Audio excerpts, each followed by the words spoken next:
So welcome everybody. We were having a quick chat here about the very wonderful segue that we had to this session by Annie-Mary and Amy. It was a fabulous way to begin the conference. So I feel like this is wonderful to go from that conversation and to be talking about democracy, participation and enterprise. And we have three very wonderful and interesting speakers today. We've got Lizz Basset, who's talking about sociocracy in action at Narara Eco Village. And we've got Sonia Randhawa, I'm sorry, Sonia.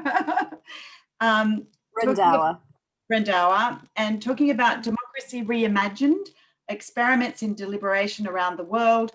And then we have our own, when I say our own, from University of Newcastle, our colleague Sarah Motto, who's talking about democracy motherwise. So I'm so looking forward to hearing from all of you. For those of you that are in our audience, please keep your mute buttons on and feel free in terms of video to have it on or off as it pleases you. If you have questions, pop them into the chat. And if you have questions that you wish to direct to somebody in particular, just pop that in the chat as well. So off we go. I think Lizz has got, she's going to speak for 15 to 20 minutes and same with Sonia and Sarah, and then we'll have some Q&A at the end. And it's a lovely size group. We've got 20 in the room. So looking forward to a great session and some interesting discussion afterwards. Thank you. Okay. Now I'm sharing my screen. Can you see the screen properly? Okay, so hello everybody. I'm just going to now set this up so that I can see what's going on.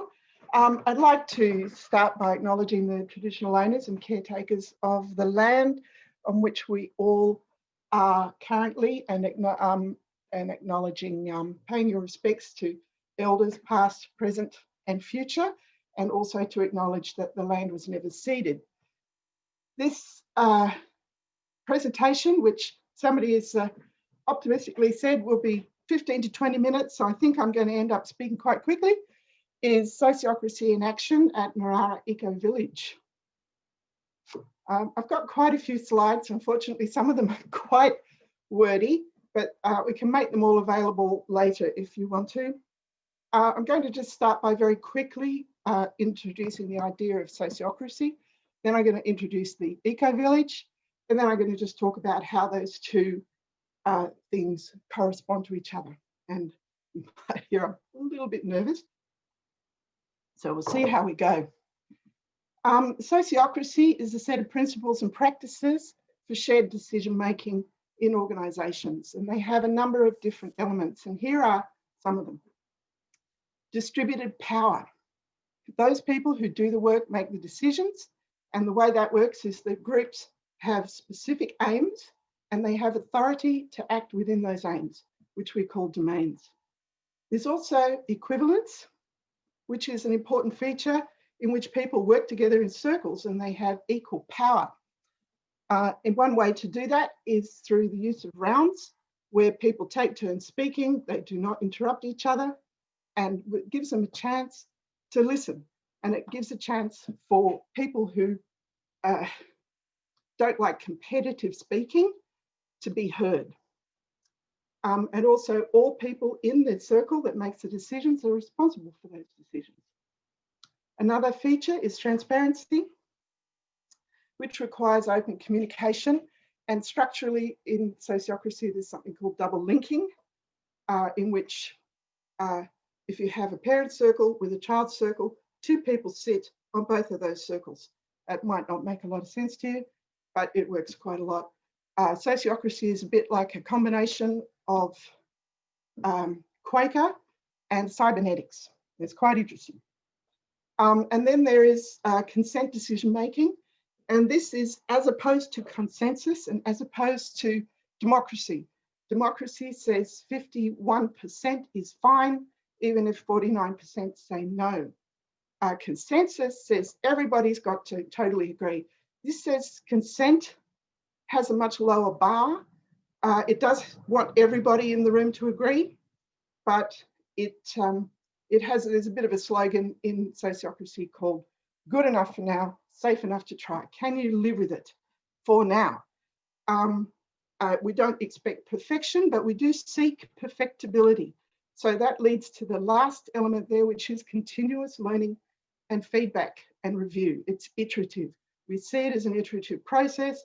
As you develop policies and make decisions and move forward in your project, you constantly do feedback, review, and improvement as part of the process. Right, well, that was pretty quick. And now I'm just going to quickly introduce Narara Eco Village, which is a cooperative. Excuse me. Narara Eco Village is a cooperative on the New South Wales Central Coast, approximately 150 individuals, and we're getting together and building an intentional community from scratch. So what we have is an aim. And our aim, if you can see it there, is kind of comprehensively big and enormous. It's to research, design, build stylish, intergenerational, friendly demonstration eco-village, blending principles of ecological and social sustainability, good health, business, well-being, caring, and evolution. And this is, it's brilliant. It's very, very large. We have no spiritual leader or spiritual sort of ethos. That's each to their own, but we are united around this aim, quite genuinely. And the development has been entirely self-funded by members and mostly volunteer-driven. It's gone on for several years. Let's have a quick look at the timeline. The village is on a beautiful site. This is an old photograph of it, which includes a dam, floodplain, forest, rural lots, plus in the heavy marked white area there, that's where the village is being built. As you can see from this photograph, there was quite a number of existing buildings on the site when the co-op bought it. It was an old horticultural research institute, so it has administrative building and hall, labs, lots of greenhouses and other useful infrastructure, as well as the dam. So the land was purchased in 2012. Then we went through a lot of process that enabled us to do subdivision of the first stage of the development, which was completed in about 2018. So since then, about 22 houses, or 20 houses, because there are 2 there already, have been constructed and are now occupied.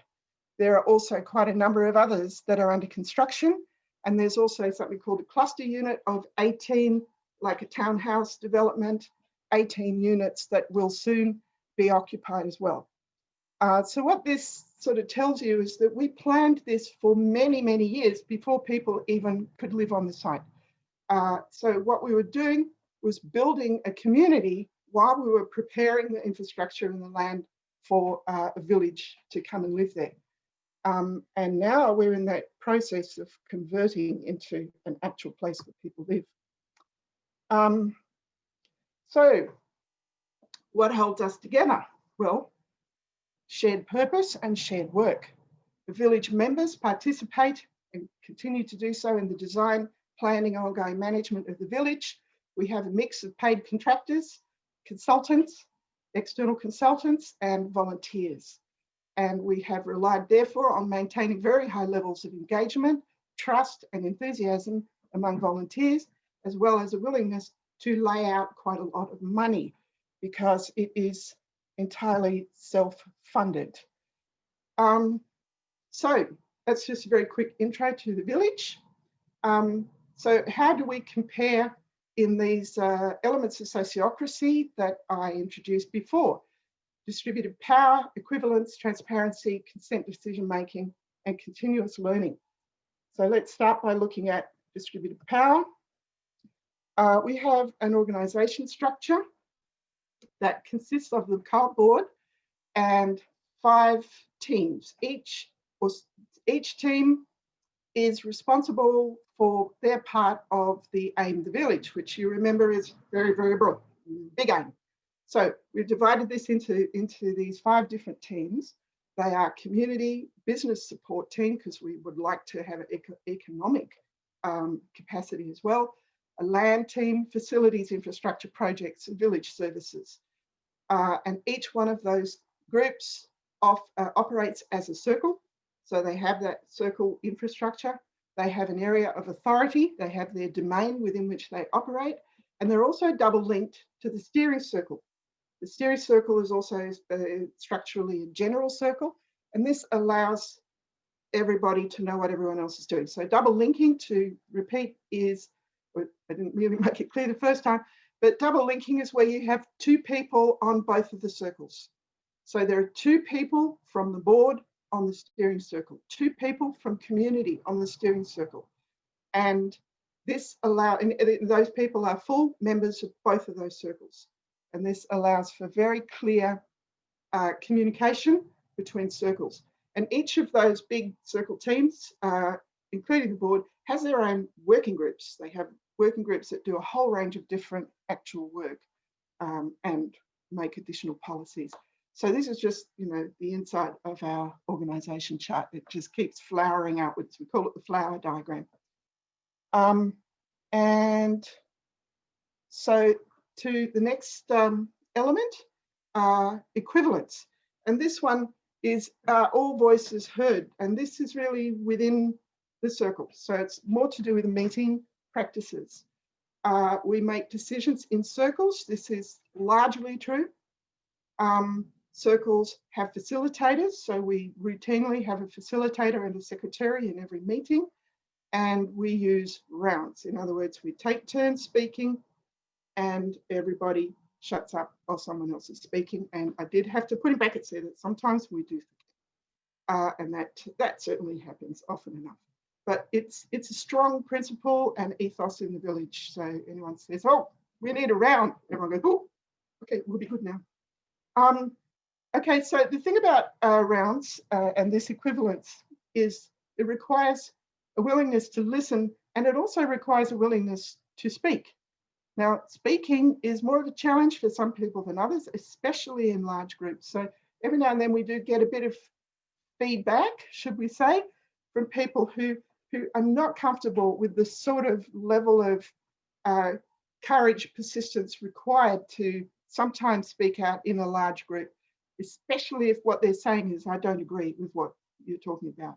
So that's an ongoing issue that may be addressed with more practice, because sociocracy, it certainly gets better with practice. Okay, so the next element is transparency. This is about, you know, information. Everybody needs to have all the information that is required. And this requires 3 elements. So in my opinion, one of them is infrastructure. You need material things to communicate, whether it's a notice board and folders that live in the lobby that have all the minutes and you can always go and see them, or whatever. In our case, of course, our infrastructure is online. I say of course, but it's just because it's so normal these days. So we have an online infrastructure, and the other 2 elements required are time, because communicating like this is a real cost. You have to resource it, and it resources with volunteers, largely by time. In a paid organisation, you'd need to actually pay for people to do it. So you'd have to add that as a genuine cost. And thirdly, you need willingness. Some people, they just don't want to tell everybody what they're doing. It's like they might say it, they think it's a waste of time, but they actually really just, you know, they don't care enough to want to do it. Does happen sometimes as well. But we do have pretty good communication structure in place at the village. First of all, anyone can quite easily discover who is on which circle. So we've got our org chart, which we're working on making that a bit more public, what's going on, who's in working groups, but you can easily find that out just by asking people. You can also find out what they're talking about and what their budgets are, because all of that stuff is on the wiki. We have a members wiki, which is a collaborative online working space. Meeting notes are visible, some documents are still there, and you can comment, and you can do inline comments, and you can make all sorts of things happening on the wiki. And then we've also got monthly short written reports from many circles, and these are on the wiki. And there's so much going on all the time that monthly report, people are literally doing a 2-sentence report, or even longer, and they're linked to minutes on the wiki as well. And they can sometimes go to 2,000 or 3,000 words.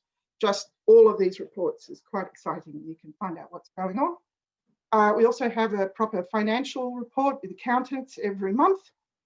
We have a weekly e-newsletter, and we've recently set up a communication app called Slack, which you might be aware of, and this allows people to have different conversations in a range of different channels. So it's not all work by any means. If people want to request something, they can just put it out and say, go to the shop, someone buy me peanut butter, work to do, we need to see, weed over here, this needs to be done this week. Appreciations is one of the most popular channels where people say nice things about each other. So that's very nice. And then we have a monthly members meeting, and we get oral reports from certain team leaders and people like that with an opportunity for question and answer. So there's quite a lot of that. Quite a lot of that. Okay. So the next two elements of sociocracy are consent decision making and continuous learning and evolution. So we're doing both of these. We're getting better at it. We're generally okay in practice. Decisions are made, and because of the method of making them, they're generally supported as well. We do need to do a little bit more work on how we manage our meetings to learn how to work with objections to improve proposals. A proposal is something to say, let's make a decision. Here's a good idea. Let's do this. Okay, so then you have a process where you object if you want to, if you see any issues with it. But we can work on that. Sorry, I didn't turn that off.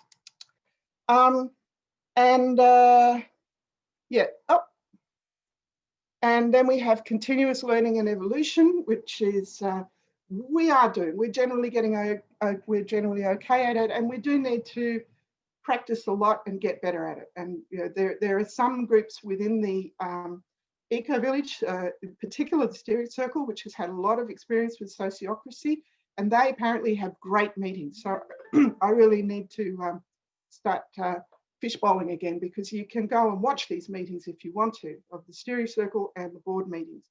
I forgot to mention that. So so some people had a lot more practice than others, and so they're getting really good at it. And so continual improvement in the way that we do it, but also in the decisions that we make and the policies.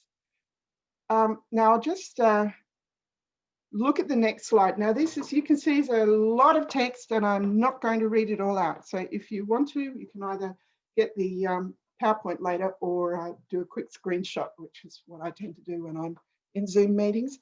One of the things we do is we have, because we live in the real world doesn't operate with sociocracy, but it does have certain laws in the case of co-ops required a democratic process. So how do we align our sociocratic process with a democratic one as outlined in the law? Well, we basically have two general meetings. So we have the first one sometime earlier. We've been doing it about a month earlier, and maybe we're now going to go further back in time, like 6 weeks or 8 weeks earlier. And we have a sociocratic election process, which is a consent election process, not a voting one. And the aim of that process is to come out of it with the same number of people as there are vacancies on the board. And this is something that we tweak every year because it's kind of enormous. We just recently did one, and it was, there were about 75 people on the Zoom meeting, and we were doing consent rounds. So there are things that are issues there, but basically this has resulted now in every single year we've come out of this process with the same number of nominees as we do vacancies on the board. which means that in the next real legal AGM, there's no need for an election because we just move those people directly into the position. So that is, like most things, a work in progress. But sociocracy, I'm just pointing out here, is not democracy, and it also allows any method as long as it's agreed and periodically reviewed sociocratically. So if we sociocratically decided that we'll do a democratic election, for instance, for our AGM, then we could certainly do that, and it wouldn't be inconsistent with sociocracy. So, and here's my my last word here. Just from my experience of this village, is that genuine empowerment in the context of a shared purpose means people know their energy can make a difference in an area that is important to them. Shared purpose, empowerment, people know they can make a difference. Bingo, you have massive amount of motivation. And I've seen this at the village. It's just extraordinary amount of giving among the people from the village. Perfectly ordinary bunch of middle-class people. And we are just like throwing ourselves at this project in a way I've never seen, you know, with such large numbers of people. So I do put a lot of that down to the groundwork that's done by sociocratic practices, and of course also that whole decision-making structure. And so that's, I don't know if that was 15 or 20 minutes, but I did it very fast, didn't I? And just a quick reference, and that is from a group called Sociocracy for All, which I recommend to everybody. And there was one image from there, but they also, they're a source of a lot of fabulous resources about sociocracy. So, thank you.